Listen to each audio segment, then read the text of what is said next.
Hey, what is up, everybody? Welcome to Rats on Film, the show where a bunch of film rats talk about and rank movies. Hold on to your potatoes. This episode will belong in a museum. Today on the show, we are talking about Indiana Jones. Always knew someday he'd come walking through our door. On the show with me today, I have Tim. Fortune Glory. Chris. Buck. I'm ready to be your greatest adventure. And I'm your host, Xander. Welcome to the show, everybody. You got a little innuendo in yours. Oh, you know what it was? I was going to say, hold on to your potatoes, but you immediately said it. So I was like, I got to pivot real fast. Sorry, I didn't mean to take that from you. Honestly, I thought hold on to your potatoes would be an obscure one. I figured like Fortune and Glory or something like that would come I'm up. quoting only Temple of Doom, which, let's just get this out of the way, the best Indiana Jones movie of all time. Save it for the pod. We're on the pod. We're here. We're here to talk about these movies, and we're here to rank them. And I think the only thing we're going to fight about, I think the only thing that matters is there's 3 movies that are better than the other 2 that are better than Indiana Jones playing the saxophone. And I think that's right. That's what we're going to say. Yeah, I mean, we'll get into the ranking. Yeah. The rats are here to talk about Indiana Jones, finally. We love a good indie. We love a good adventure. Excellent. Good all around. What you should be doing. Yeah, I mean, listen, we're all kids of the 90s, so we're a little late to the Indiana Jones party, but we've all grown up with it. It's an iconic franchise. We all love it. It's definitely Buck's hinted at this, but there's been ups and downs of the series, but I think all of us like all the films, and so I'm going to do a little ranking. Ups and downs, but all within an overall up, I would say, personally. But yeah, there's no bad Indiana Jones movie. Agreed. Yes. We start out iconic. Raiders of the Lost Ark, 1981. You know, the thing about Raiders is it's almost 2 indie movies straight off the bat. Like, I feel like when you think of Raiders, you think of Indy in the desert and the Ark and fighting the Nazis and, you know, the finale and the warehouse and all that stuff. But first, there's the whole bit in South America in the jungle. And that's, you know, its own sort of iconic moment to itself. I mean, arguably, it's the most iconic part of any of these movies. It's I think it is. Perfect introduction to the character. Insanely good opening. You know, mostly without dialogue. More than anything, it's just fun. The thing about it that's really funny to me is I saw a Harrison Ford interview a couple years ago where he's like, I read the script and this is the dumbest thing I've ever read. It's a white man in South America in a leather jacket and he's got a whip. Like, what are we doing? I don't know how you make that good, but they made it good.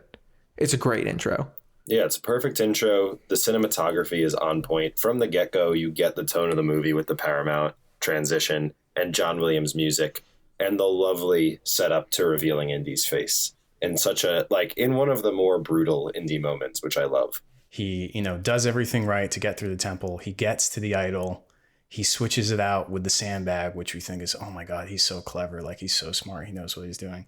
And then it immediately doesn't work. Botch job, dude. Yeah, complete botch job. The whole thing falls apart. You know, he gets betrayed on the way out. And then Belloc takes the idol and he gets chased after by the Javitos. Like, that's just Indy. Like, you know, he is smart. He's trying to, you know, do these things, but he's not always actually succeeding. He's more resilient than anything, I think. Mm-hmm. Yeah, okay. We're gonna do this now because I think this is important for the entire series, all 5 films. Harrison Ford is like no other. The riz that this man possesses is really, really staggering and insane. Indiana Jones is like kind of a piece of shit. Yeah. You know, it's interesting when they wrote the script, he was like really explicitly a bad guy, piece of shit, like asshole. Like, you know, he's the protagonist, but he's like an anti-hero. And Harrison Ford, when he came in, really changed the character, you know, on set and preparing for it. He's really charming, Indy. He is like not a perfect guy and he doesn't pretend to be, but perfect chest though. Perfect chest. Yeah. Oh my God! Anytime it peeks through his shirt, which it does in this opening sequence. Always. I mean, every time. Yeah, it's like if we talk about Harrison Ford's best assets, besides his performance and his smile, the twinkle in his eye, it's the way his chest peeks out of those shirts, and he's all sweaty, and it's humid, and I hate humidity, but I kind of hope for it in every Indiana Jones movie. I think an important thing to mention with this film, and actually going forward through all of them, is the sound design. Yes. It has this sort of like hyper real thing to it, like the gunshots. His revolver is not really a revolver sound; it's like a cannon, basically. Yeah. The punches all have this real, great smacking sound, and it feels real, but it's so lifted and bigger. It makes all the moments feel so much better. Going off what both of you just said, I think one thing I would describe certainly the 80s installments as is gritty. And I think that really the sweat and the sound design, all that stuff, it's such a visceral film. You're watching, we're talking about the jungle scene in the opening. Yeah, just dripping. You're like, these people are in the jungle. Who knows? They've been here for days. It doesn't look like a fun time. There's a stage element to this. A lot of these are built sets and things like that, where, yeah, maybe you can kind of tell that the boulder is cardboard rolling down a hill. But I don't know, man. The way that they incorporate and design everything and all of the vines and the moss and the wear and all of that kind of stuff, then you couple that with the sound design, you couple that with the performances, it just feels like a really real place and really real action the entire time you're watching it. Well, yeah, even if it is heightened, because it's like it's creating its own world. This is the world of Indiana Jones. This is the South America of pulp 1930s. It's this brilliant, and it's all of the functions coming together to create this deep world that even though it's familiar, it's completely different. We're almost kind of stepping around it, but I think it needs to be said. This is just flat out one of the best movies ever made. Like, simple as that.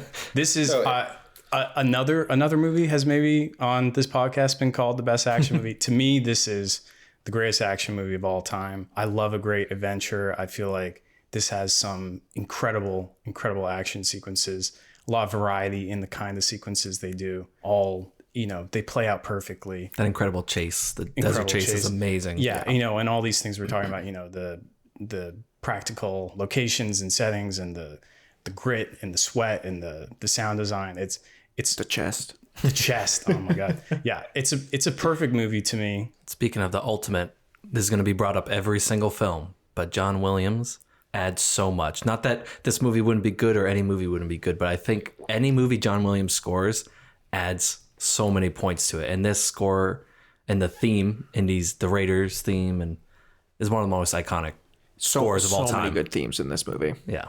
And you're familiar with the story of the Raiders A and B sections, right? Yes. I don't know if anyone's heard this story. I'll tell it for the pod.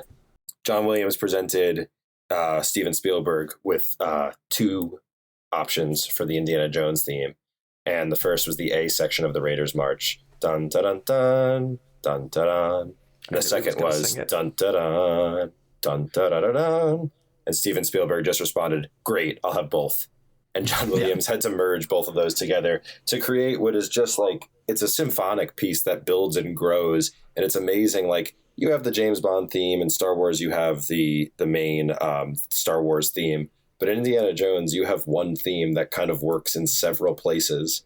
And besides that, and the love theme in this movie, it so much can function off one brilliant march, which is amazing. You gotta love a piece of score that when it starts playing, you're like, it's about to be hype in here. And and it is, and it elevates it, and it gets you in the mood for the adventure. And I think that is unquantifiable how important that is to this movie. In particular in this one, I think during the truck chase, I think is real like, hell yeah, let's fucking go when it kicks in. So, something that I think, going off of you, Tim, the ultimate adventure movie, I think I would agree with that this is maybe the all-time adventure movie.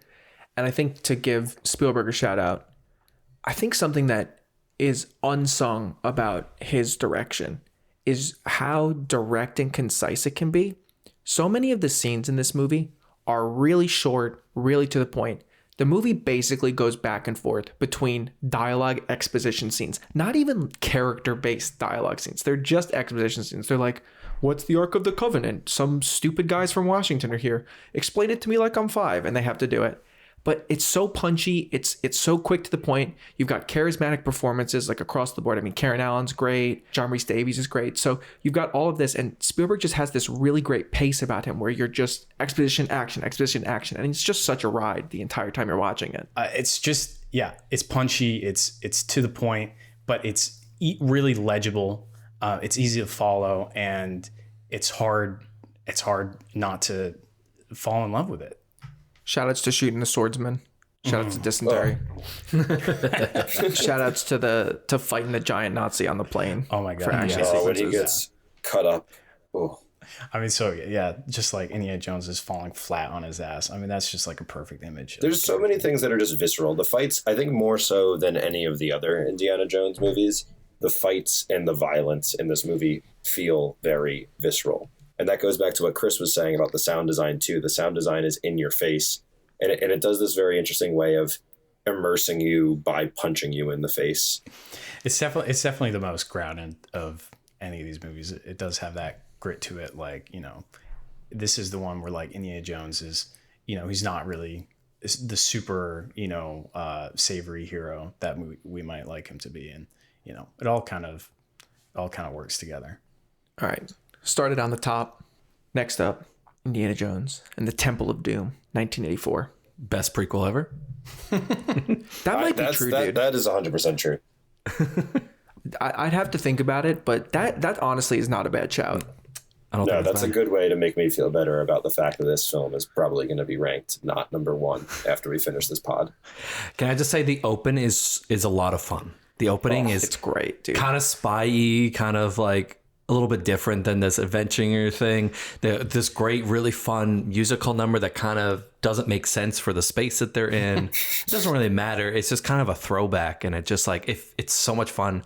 And then you lead into this great action scene where he's trying to get the antidote, but all this crazy shit's happening around him. It's just so much fun. You know, we talked about the action of the first movie. This movie, from what I understand, was largely just the ideas they didn't get to in the first movie. Yeah. But I love filmmaking around action sequences. They go, we've got these ideas for set pieces. Let's just build a story around that. And I think it's done amazingly in here. Yeah, it's a very simple premise of, okay, he got poisoned. Chaos ensues. Yeah. He's got to get the antidote. It's getting kicked all over the place. Someone picks it up. He's just like sweating profusely. Yeah. He's so upset. It's awesome. I mean, the way the movie starts with, you know, the Anything Goes musical number, it's really a big in your face. And now for something completely different, you know, and the whole movie is that way. And I think it is partially because it's scenes that were taken out of Raiders of the Lost Ark. I thought you were going to say the divorce. You know, and that's another that's another There's a part of dark it. But period for them, as they say in the behind the scenes featurettes. Yeah. Both it's George extremely and Stephen were unhappy. it's extremely different in terms of setting and plot and you know, the MacGuffin and everything, but mostly tonally, I would say it's really dark at times in ways that, you know, Raiders is gritty and grounded, but this is sort of dark in a over the top For a theatrical film that has a lot of kids in it. campy horror kind of way. And it's also, Raiders is really funny. We didn't really get into that. But Temple of Doom is almost sort of like Looney Tunes funny in a way. So it's very heightened. Like sort of the whole scene where all they're stars. almost getting crushed. That whole sequence is great, but you were talking about action scenes and kind of Looney Tune logic. The minecart chase, also I think an all-time banger. I think it's the best one of the action best sequence. action sequences ever made. It's so good. In Indiana Jones, I think it's the best one. Oh yeah, the model work and the matte paintings and stuff like that. Where's I think, the roller coaster? I don't know. It's been decades. dude, how have they not made that yet? It's almost like people are sleeping on this movie. So, something we have to touch on that I think is relevant conversation for all the movies again is the side characters. Mm-hmm. Every movie has different side characters. And I think you can judge the movies in a lot of ways by how much you enjoy the side characters. This one, by Marion, we're going to swap you out for Willie and we're going to add in a short round. Short round. Yes. Short round for life. I'm a Willie defender, dude. I So am I. love the switch up. I think she's fine. I'd like her too because it's very different from Marion, right? Marion is tough. She knows what's up. She can stick up for herself. She's there not to be a passenger. She's there to help save the Also, day. Willie kind of gets that by the end, right? She turns her, yeah. Mhm. And Willie starts out as a problem for Indiana Jones and ultimately ends up, coming to have her own a little bit of a moment of independence. Yeah. And I love the mix up. I love the different dynamic that it brings. Their bickering is great. The scene where they really want to fuck each other but won't is great. She screams a lot, but I'm fine She's with got it. good scream. Listen, I agree with you. And since you already did the defense, I'll play the devil's advocate here. Willie can be kind of shrill and annoying and kind of a very stereotypical damsel in distress figure, which, you know, is really kind of the issue with that is she's only the female character in the movie. On paper, basically everything Willie says is actually pretty reasonable. She's in a lot of ways kind of like just the normal person's perspective in like which she is. an insane situation. So like you do have to defend her for that. But I've heard the director really loved Kate Capshaw. Yeah. But Short Round, though. Dude, Short Round's Short great. Round's No the complaints best on Short Round. child hero in any movie. There is never a good child character being forced into an action movie, in my opinion, except for Short Round. He is the only character I want to go on a journey with. The Short Round Indy dynamic is great, right? Because he's a little kid. It's so insane that he's the other. There's a kid driving the car. Yeah. What's going on here, right? But Indy like genuinely likes Short Round. He genuinely is looking out for him and trying to take care of him. And Short Round really looks up to Indy. I love all the moments of him copying him. He sits like him. He like sleeps on his arm, whatever. And one of the best moments of the entire movie to me is when they're freeing the children, and there's the match shot of Indy just beating the hell out of the guy, and then Short Round beating the hell out of a little kid. Like Short Round's beating, kid on kid violence. It's fine. Yeah, that's fine. But then Short Round saves that kid. Like Short Round frees that kid. Yeah. Indy, unfortunately, he kills the twin brother of the guy who dies in the propeller. That's kind of a slaver, so like he probably deserves to die. That fight scene though is really fun too. Just another simple. You're fighting on a belt going into a little like a crushing thing. Like just another simple idea made into a great fight scene. I mean, this is an insanely good action film. The moment of the build up to the reveal of Indy, coming in and beating up the miners is great too, and that whole sequence. He hits that guy really far. Just to be clear, Tim is talking about the miners, not the children who are working in the Short mines. Round The other the miners. The miners are holding the miners. Speaking of like those scenes, is this the hottest Harrison Ford has ever looked? Is this the hottest? The ripped up shirt on the bridge look has ever looked on film? The bridge is great, dude. The bridge, it's such a good climax. Love the callback. We shouted out the swordsman with the gun. Love the callback. He tries to do it, but it's funny because it's a prequel. It doesn't really make that much sense. But maybe you should watch it after Raiders. Yeah. The bridge is great. Cutting the bridge and dropping all the dummies into the alligators, great. It's just it's such a fun action movie, and I think this one has some good jokes too. I know you said you think Raiders is funnier, and that's probably true. This movie is funnier. I think this movie is and I think the tone is better in this movie too. I think I think they found a new tone that was a little bit more absurd, which I appreciated. Now, really quick, just so we don't get canceled, I'm not going to defend it. Yeah, but I will acknowledge it because it's not defendable. Yeah, the movie's problematic. It's a white savior plot. The British come and save the depictions of people, the white people in brown face. It's not good. There's no defense for it. Hinduism is portrayed as a cult. We're aware. But we're just talking about movies to have a good time. You know what I mean? But they also rip out someone's heart, and that's kind of fun. They do rip out someone's heart. The movie itself, if you can look past those things, it is a great time. It is sort of like I don't know. I think of it as like a fun house kind of movie. Yeah. Bring back John Williams. This one, he shows that he can do different thematic elements. Each Short Round film score. Yeah, each film score has a very different feel. Like obviously the India theme is still there, but like the Save Children Crusade is this great march. Yeah. There's so much percussion in a lot of this score. It's just, I love Temple of Doom score a lot. The one thing I would say about this one, though, from an Indiana Jones perspective and some of the problematic elements, I think more than Raiders, Indy actually has an arc in this movie where he ultimately makes the decision to save the stone, to save the village, and not go for fortune and glory, and not bring pillage this artifact from this other place and take it to a museum. He does give it back to the people that it belongs to and brings their children home with it. And so I think that is a bit of a silver lining in some of that stuff that is not as great about the movie. It actually doesn't end up being so white people tick. Yeah. Well, I think it's funny that this movie is a prequel, but I feel like there is a character arc for Indy that is built in the first three films. And we do see a slightly different character who is more developed as each of the three films go on.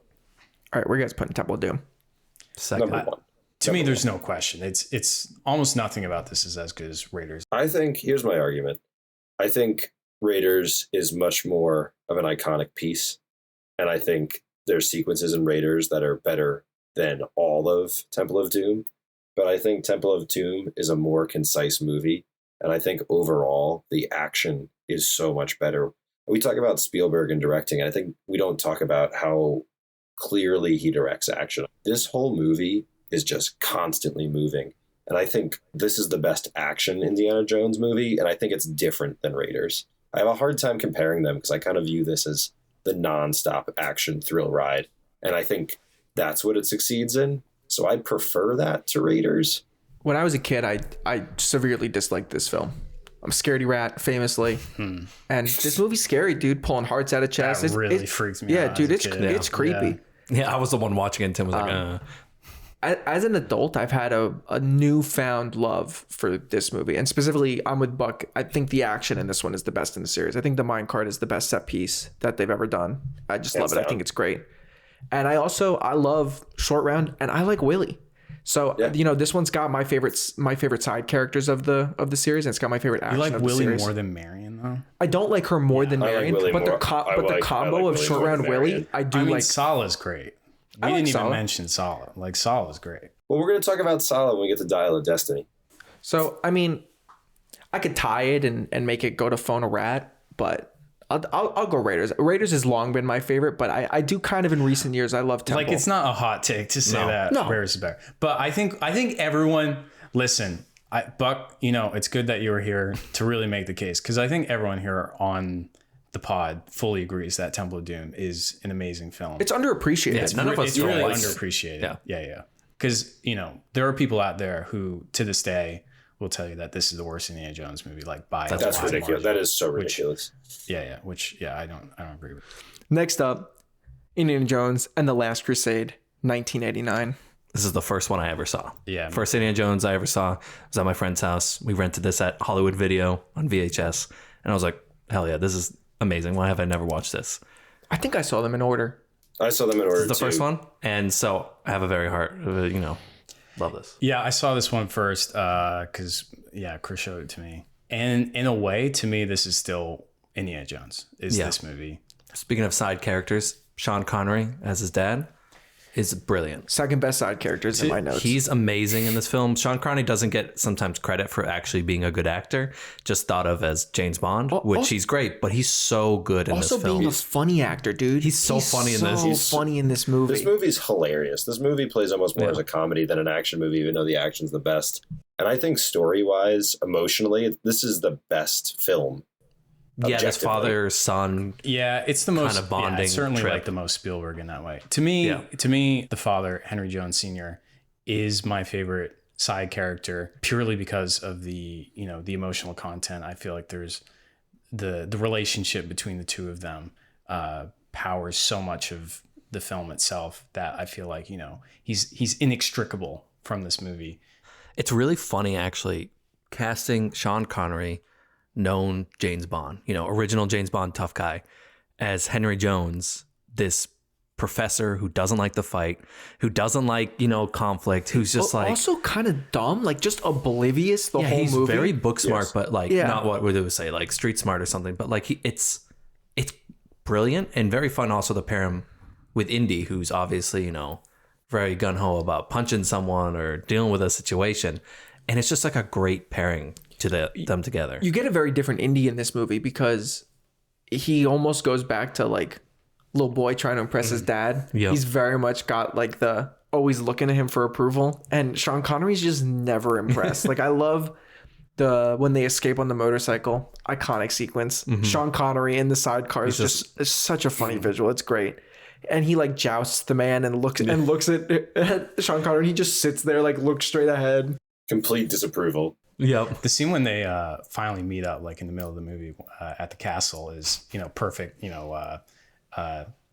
His dad hits him over the head with a vase, and he's more worried about the vase, and then he realizes that It's fake. yeah. Indy like immediately stiffens up, and he's like, "Yes, sir," and all that. Yep. It's And then it perfect. continues later when like they're getting shot at, and he's like, "Yeah, happens to me all the time. Yeah. The character story of this, like obviously the Grail and the actual adventure quest is very important in this, but I feel like this is one of the ones where the characters and their relationship to each other is almost a little bit more important. Well, the Grail is really the friends you made along the way. And the character arc of Henry telling Indy to let the Grail go while Alice calling him by Indy. Elsa can't do it. It's beautiful, and it makes me tear up. Like, this Indiana Jones movie makes me cry. And, you know, who wouldn't want to go on an adventure with their dad and sleep with the same Nazi? I love it. It's so funny. Three of the four people on this podcast, I think. I think another very important part of this is I think it has some of the best adventure puzzles. I was going to Yes, say, right? the best puzzles. Like, first off, even just the Venice scene of getting into the X marks underground the crypt spot. at X marks the spot is so fun. But then obviously the actual quest for the Grail inside the temple is so good. yeah. And even just getting to the Grail, you know, Following the map, diary and following it, everything. yeah. Really quick before you move past it, big shout out to all the rats Yeah, rats. Oh. in the crypt in Venice. Also, moment of silence for all the rats. Yeah, Yeah, moment of silence. they got burned up. Yeah. The effects work in this movie, and honestly, the tank sequence in this is like top 5 indie action That is- sequences. Yeah, That the is tank sequence is my- great. The tank sequence is my favorite Indiana Jones action scene. Once again, The music, the score, bumbling Sean Connery. bubbling Sean Connery Denham just Elliott. We bumbling haven't talked about along. Denham Elliott yet. Oh my Yep. God, yeah. Marcus Brody. Marcus Brody, both of them in the tank, just like fooling around. Indy punching people in different trucks. The music, the ticking time bomb of the tank going over the edge. Yeah. Like all these things mixed to, I think, my favorite action scene out of any of these films. It's a great one, and I think that there's so much good escalation in it, and action escalation makes for the best action sequences, and I think that it's one of the best in the series. You know, I said the minecart is mine. I think that's another one where it like keeps ramping up as it goes, and this one definitely does that as well. You guys said Marcus Brody. One of my notes for this movie is I think it's the best edited indie movie. Yes. Michael Kahn has done all 3 of the ones we've talked about so far. Long time Spielberg collaborator, great editor. And I think that in part because this movie's so comedic, the editing lends itself really well to some of that. You said Marcus Brody. My favorite edit of all time in Indiana Jones is Indy's little off-the-cuff speech about Marcus speaks a dozen languages. He knows everybody from here to wherever. Just goes on and on about how he's he's found the Grail already. Yeah, he's just a genius, savant, world's traveler. He'll disappear. You'll never find him. Yeah. Smash cut to. Does anybody speak English? Like, so good. That is, my favorite joke in any of these Yeah, movies. it's so good. It's so good. So funny. We're back to Nazis being villains. Perfect. Well, they were always villains, Chris. I don't know what you felt. Well, but sorry. the Nazis were always I villains. meant in the films. We're back to it. The three body shot. Oh, yeah. Oh, that's great.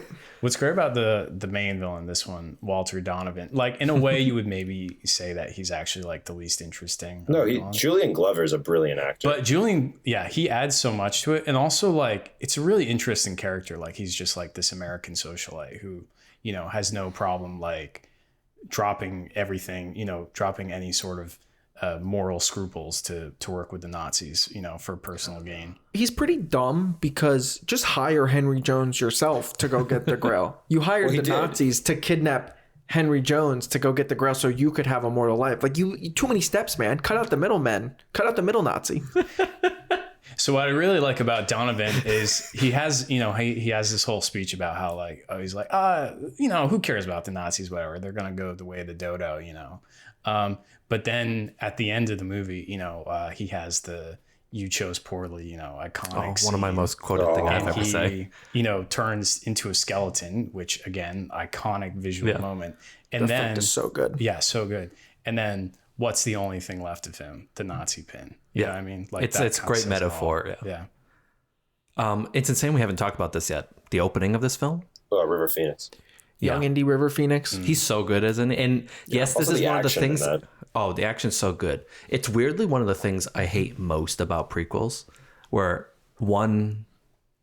everything happens to him that becomes who he is in a moment, but it's directed so well and it's so much fun and it's just like it works. Well, it's like really the tone. well. It's like so Yeah, like the tone. It's just so like goofy. Like, but it's like it knows it's goofy. So Yeah. like you don't even really mind. You're like you're having fun. Like, oh, isn't that so funny? Okay, yeah, that's how he goes. But sure, why not? It's too quick, I think, Yeah. to pick it apart and be like, this is stupid. It's only like the first 10 minutes of the movie, you know. But it sets up the It's just- father-son relationship, which I think Yes. is so important, and that his father not even acknowledging him, and then for what he's you done, lost today, kid. It just like it sets Yeah, he up the fully- motivation. Another great match cut Yeah, that I the love. bottom Yeah, and also match a cut, great match cut. But yeah, the fact that he like steals his style just from like some random guy, like forget his dad, like he's just like this other guy is my actual dad. This guy's like, cool this as guy hell. I don't even know.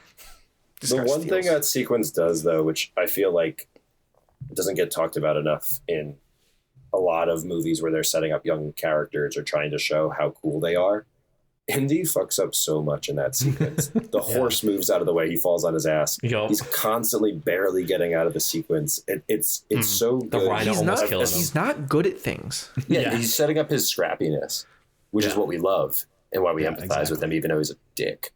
And it sets up, one of the most iconic Indiana Jones lines. It belongs in the museum, of course. Yeah, this is a really great one. I mean, the Sean Connery edition, super great. Again, just sticking with good action. I think this might be the best trilogy. Yeah. Raiders is like perfect Indy. I think Temple is the most fun and the best action. And I think this is like the most emotional and best story. And so I think you can go to all three of these films, and I have a really hard time ranking them because I think you can get something different from each of them.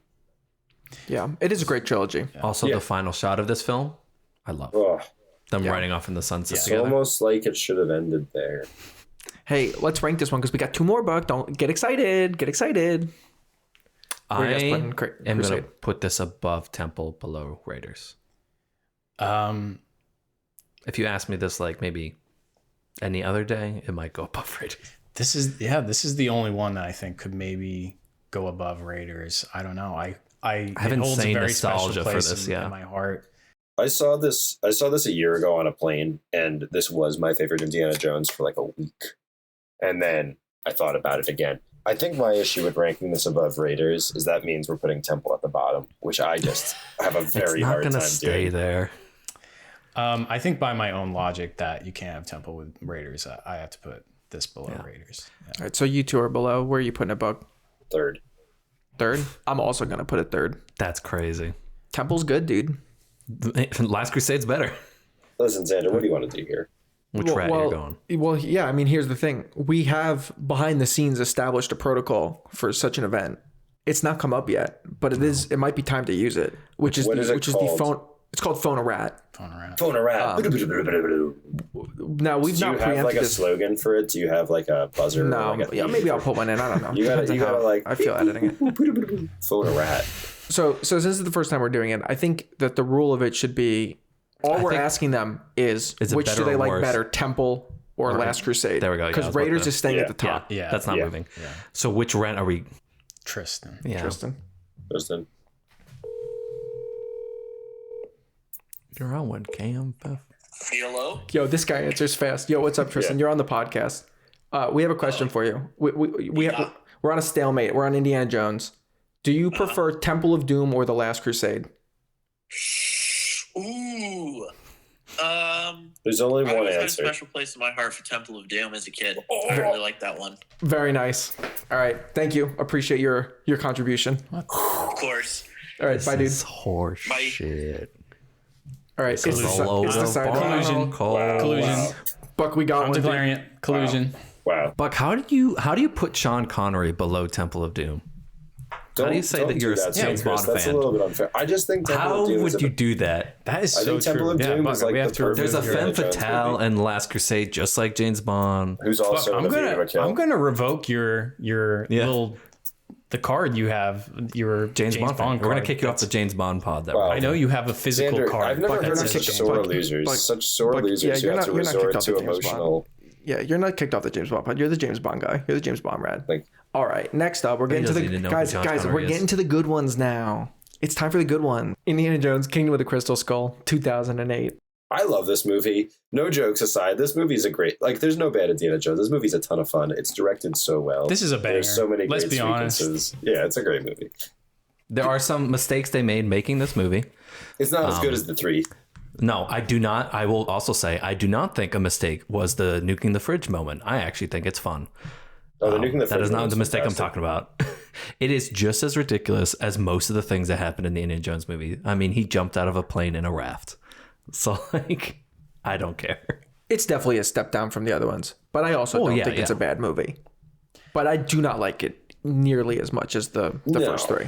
No, it doesn't. It's not paced as well. The last pacing like isn't. hour is nowhere near as good as the first hour. Also, the CG, the blue screens, it ruins what makes Indy so good in the action department. I think there's a lack of reality to the sequences. Not saying the other movies are realistic, but in their own sense, they're realistic and they're clear and they're stakes. And like, I agree. you know, Yeah. I mean, the second the movie starts, you're like, uh-oh, visually. The second that little stupid gopher pops its head out, you're like, uh-oh. But then it's a really fun stuff. No, there's good set pieces in this one. I mean, Also- again, you can largely define Indy by the set pieces. I mean, like you said, Tim, they're not really character movies. 3 the most so, but there are some good set pieces, but there are some bad ones in here too. It's a bit of a mixed bag. The museum chase. Not museum, the school chase. It's the best set piece in It's this so much movie for fun. sure. oh, and that was done last minute. It's And the it's best so thing much 'cause they fun. didn't think about Yeah. it. It looks great. It's a fun time. You get a little bit of good. It's good dual action for the new character, for the Mutt character. I like the opening as well in the not the little gophers, not the no, drive-in. but like That's dumb. in the facility in the and then with warehouse. the rocket car and stuff like that. It's a great callback to the end of the first one. Yeah. And you got old man Indy doing some shit, and you're like, oh man, he still got it. He's And- climbing up on those boxes, he's swinging around, but he's Kate- still shit at it. Kate Blanchett. Kate Blanchett's great in this. She's fun. She's very fun. I love in this role. I love Irina Spalko. Yeah, Listen, I do this like- movie came out 19 years after The Last Crusade. There's a lot of pent up expectations. Also, a lot of pent up drafts of this movie that had been worked on Yeah, where's that haunted during house that Indiana time. Jones movie? Basically, ever since they made The Last Crusade, they were working on what the 4th one would be. I think that's probably the main issue with this movie is they many tried to ideas. fit a little bit too much in. It is way too convoluted, and it's crazy to say that in an Indiana Jones context when you're like, there's an ark that when you open it, it sucks people's souls out, and you're like, this one's actually convoluted. All the other ones are a lot more simple and concise, and you brought up they all have little plot. MacGuffins. There's so much plot. The Ray Winston in this is horrible. Yeah, I like him, but he does get lost in the weeds. I'll of just this. say, character, I'll not just the say, actor. like, I the like first- the actor, but the character the gets first lost. half of this movie, I really have like no complaints. Like Yeah. we mentioned, like the opening sequence in the warehouse. I think the Nuketown sequence is like probably my favorite scene in the whole thing. It's Agreed. just so That's such great a classic wow. Indy. That was just such a Yeah. like shocker. Like when I saw the movie, I was remember, like, oh my yeah. god, what are they doing? Like just so like out of nowhere and really like you're in the 50s now. When it's fun to time jump, and it is such a shame we didn't get a 90s Indiana Jones that was I in the know. 40s, Yeah, right? And I actually have the completely agree. progression to it. Yeah, I think this movie would have been a lot better received, and maybe the movie itself would have been better too if they had gotten around at least once in the 90s to making another one. I remember being disappointed by this, partially because of just as a kid being so into the other ones, and this finally coming out, being like, oh, and then just being like, oh. But on rewatch, I genuinely don't dislike it, but it's just, I'm with you, Chris. I think the biggest thing is the visual yuckiness. Yeah. The other a little ones are muddy. they're so grounded. We talked about the iconic opening scene of Raiders, right?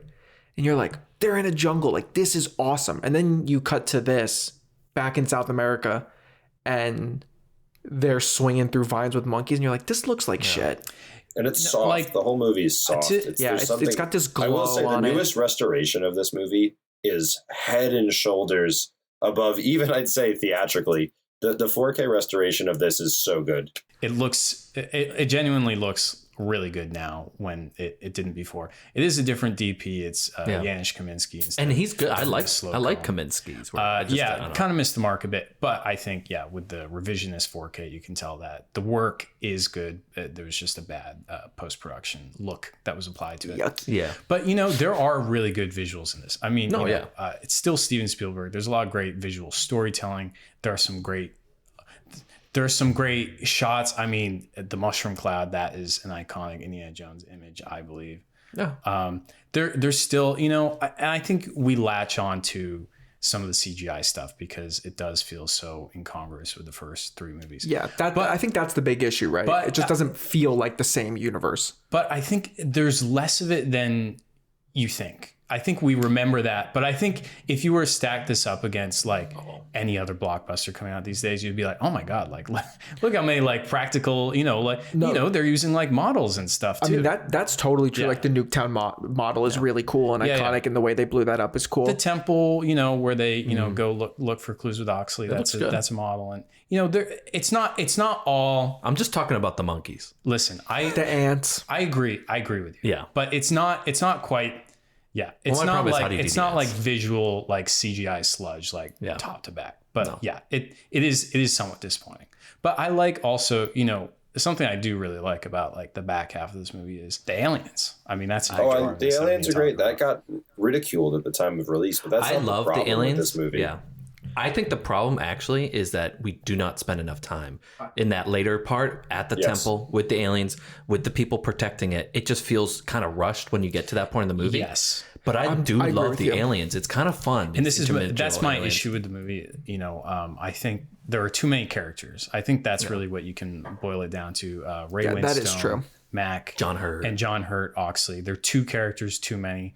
If it was just Indy, Marion, and Mutt, I think it would be fine. Now, I'm not super versed in the production of this, but my understanding on a base level is that George Lucas was like aliens, and Spielberg was like, I already did that, dude. Leave me alone. And then finally he was like interdimensional beings, and Spielberg was like, fine. But I do think that you can kind of see that's 100% accurate. Yeah, I do think you can see Spielberg was just not gonna spend time doing alien stuff. And then I'm like, well, then why'd you make it an alien movie? I think it's a hard needle to thread too. I mean, like, you're making a legacy sequel kind of before the idea of legacy sequels were even a thing. And I think like Spielberg was put in a tough position where he's like, how do I make a movie that's new to my sentiments, new to technology, but still is a classic Indiana Jones movie? And I think in that sense, he really succeeded. And I feel like people just latched on to some really negative things. I think on the whole, like, this is not a totally apt comparison, but I think Crystal Skull is more like the original trilogy than any of the Star Wars sequels or prequels are. I mean, you know, to some degree, yeah, it's just because Spielberg is there and, you know, Lucas is working on it and all those things. There, you know, this is like old man Indy to an extent. I think they do some interesting things with his characters. Yeah.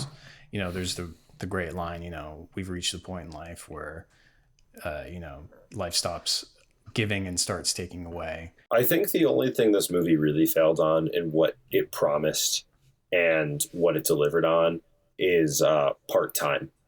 The fact that the trailer of this movie has we're getting real saying part-time very defiantly, and then we get into the movie too. And he says part-time as like it's a different joke. That takes me out of the movie every time. I do know what you're talking about. The trailer. They use a better read in the trailer. I don't know why they use a better read in the trailer. I don't know how that happened. How did that happen? We don't have to sugarcoat this one though, right? Like, this is the bottom. Yeah, as of right now. It's at the bottom, but you know, I don't think it's that far behind the other ones. I don't think it's a huge underrated. I don't dislike I don't dislike this movie, but it's definitely, Buck said, all-time best trilogy, right? I think as soon as you include this and you want to be like all-time best quadrology, whatever those are called, it's like, I don't know. Quadrilogy. The last Indiana Jones movie, Indiana Jones and the Dial of Destiny, 2023. The first one not directed by Steven Spielberg, and only, which is relevant. Yeah, I do like this movie. I particularly like the ending. Yes. I have problems with this film where it feels like it's trying to be something that it shouldn't, and it just doesn't feel, I don't know how to describe it, but I watched all the Indiana Jones films before this one came out, and I felt like Crystal Skull did a better job recapturing that energy that this one doesn't. I feel like this one is also trying to do the old man thing without really having anything to say.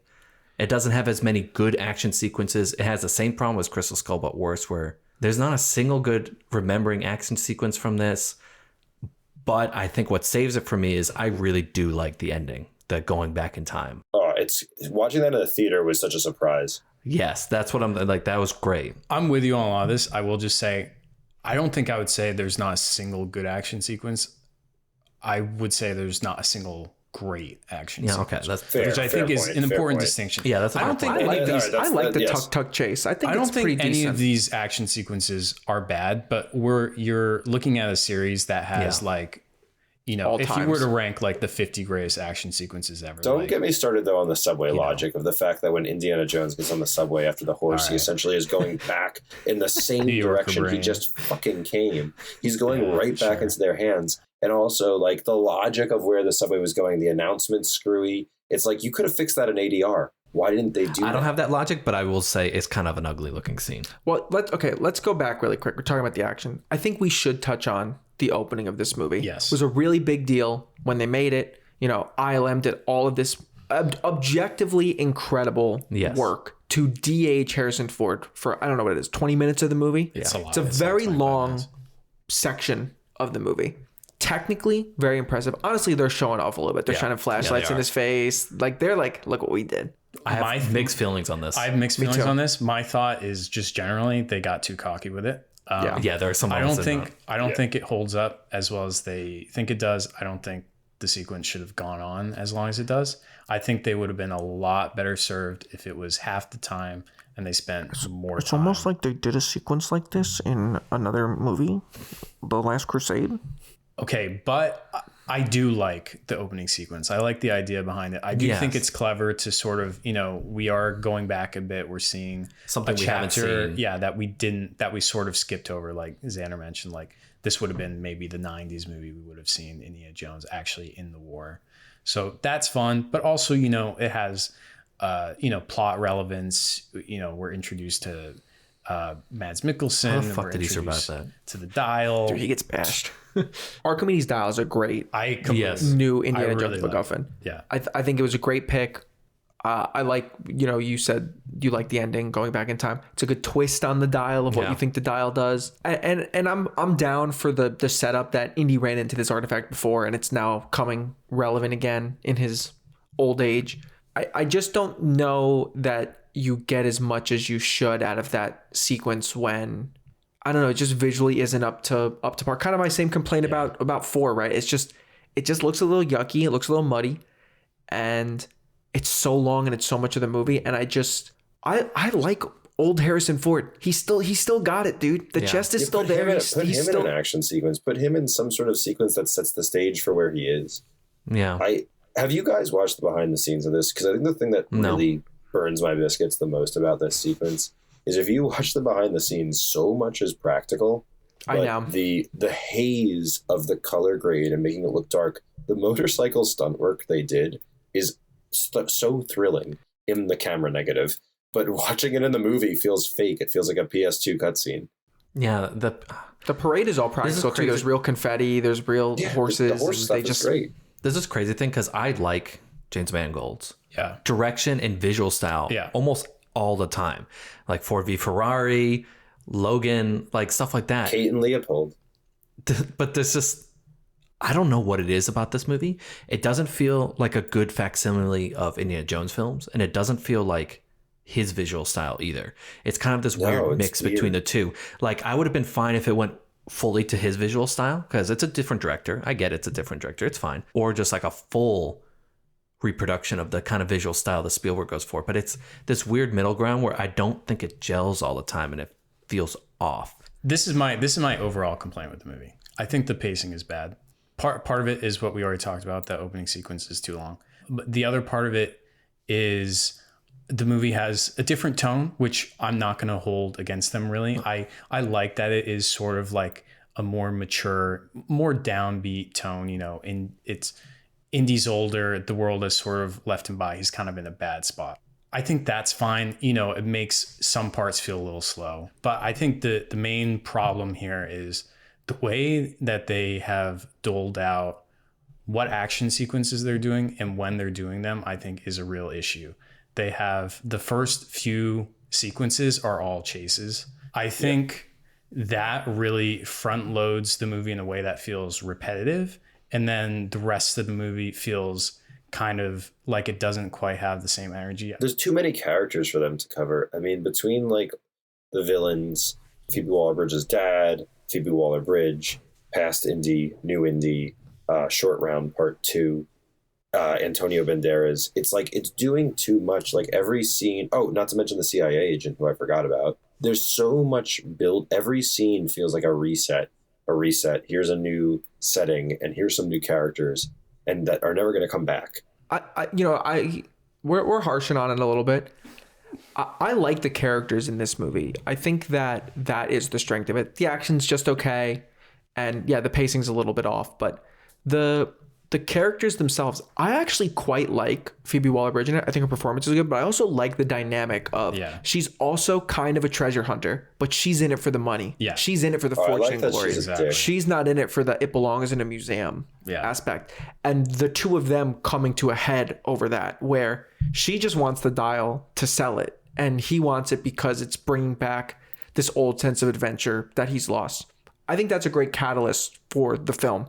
I agree to an extent that maybe there's too many characters, but I do also agree that the characters are where the movie shines. I mean, we've mentioned that these aren't character movies, but this one like kind of is. And that kind of is like the saving grace of it in a way. I think this movie, I maybe even wouldn't even like the movie without the Phoebe Waller-Bridge character. She kind of makes the whole thing feel worth it. This one is trying to be a finale. I think that is a hard place for this movie to work from because none of these movies are connected. But, I think it does it well, to be honest. Harrison Ford can really bring it, almost brings a tear to my eye. And then the final scene of this movie with Marion, I think is probably my favorite scene in the movie. And, maybe the one thing in it that is up there with those first three movies. Okay, I want to touch on something else. I've been saving this. We haven't talked about this in any of the movies. My number one biggest complaint about this movie: bad villain death. Every Indiana Jones movie has an iconic villain death. First movie, face melt. So yucky, they got to put fire in front of it. Don't understand how that makes it better, but whatever. Second movie, you drop a guy off a cliff into a bunch of alligators. Cool. Third movie, amazing, get super old and die effect. Fourth movie, head explode. Yeah. This movie, plane crash, lame. Yeah, no, I agree. I do agree with that. Not only that, you kill the minion and the villain in one moment. Lame. I wish it was a little bit more violent. That moment too, because like the whole movie was a little bit like not as exciting for me, but the moment where I realized the third act was not, or like the fifth act, whatever you want to call it, was not going where I thought it was going to go, I was legitimately so surprised in the theater, and it put a huge smile on my face. Yeah, I agree. Which I think is so hard for movies to do nowadays, and I love this movie for doing that. Yeah, them just arriving back in time, I was like, amazing. Yeah, I was so happy. Yeah, absolutely.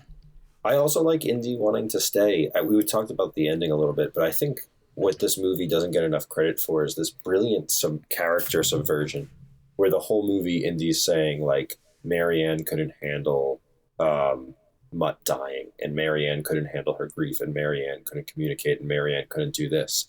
But yet we're watching this character and we kind of believe him, but we know he's in a bad place too. And to end at a place where we realize, hey, we want Indy to come back, and Indy's been the one with the problems. It's a really great subversion. I don't hear people talk about that, and it made me very satisfied. And it's like a post-COVID sort of movie. I felt so emotionally connected to that sentiment. I agree. I really love the way that they wrap up his story, where he's gone through this adventure, trying to relive, and then he reaches this point where he's just like, no, forget it. Like I'm worthless. Let me die, whatever. And then, Helena is like, no, fuck that. We're bringing you back. And then for, ultimately the resolution there to be, Indy's been thinking this whole time, like, nobody cares about me. History has moved past me. But no, there are people that care about you. Not everyone, but you have people who are close to you, who love you. And I love that he wants to go on adventures that he can do. It's not like this thing where he's either done with adventuring, he's not dead. He can go on adventures, but they're on his own terms. I love the way this movie ends and him grabbing the hat one more time. It's a good final shot. It's such a brilliant, and then Helena running really out into the street. We know Helena's going to go on more adventures. We know Indy's going to go on more adventures. It's just like, it's so beautiful. It is like, how do you end Indiana Jones? Because it's not a great something ending that really should have an ending, but like it works. It's low key in a way that I think that really works. I do kind of wish it was just another installment, and it didn't try and wrap it up. But I like it for the most part. All right, where do you guys want to rank this one? 4. I like this a lot. This is my least favorite, unfortunately. I honestly could go either way between this one and Crystal Skull. So I don't want to phone a rat again. So I'll put it last. Oh, damn. Come on. Listen, we can all genuinely we can all admit that we could go either way after watching Harrison with his ripped shirt in. Yeah, I mean, I genuinely feel about the same about 4 and 5. I think there's different strengths on both of them, but they're both a bit of mixed bags for me. Pros and cons, maybe even inverse pros and cons. Yeah, I think so. Yeah, probably. I think it's inverse. I think they kind of are yin and yang for each other, and I think the only reason why I would put 5 above 4, because I think 4 overall is actually a better movie. I think the action sequences are better. I think it's more fun.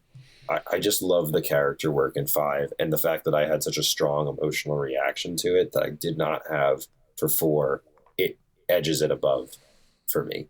Yeah, I hear you. I think for me, it's just like when I look at them, like Crystal Skull, just, I don't know. It just feels more like an Indiana Jones movie to me in ways that I can articulate and maybe can't articulate. But yeah, I think that's an important factor. This is weird. I did not expect this. The Rats on Film. Yeah.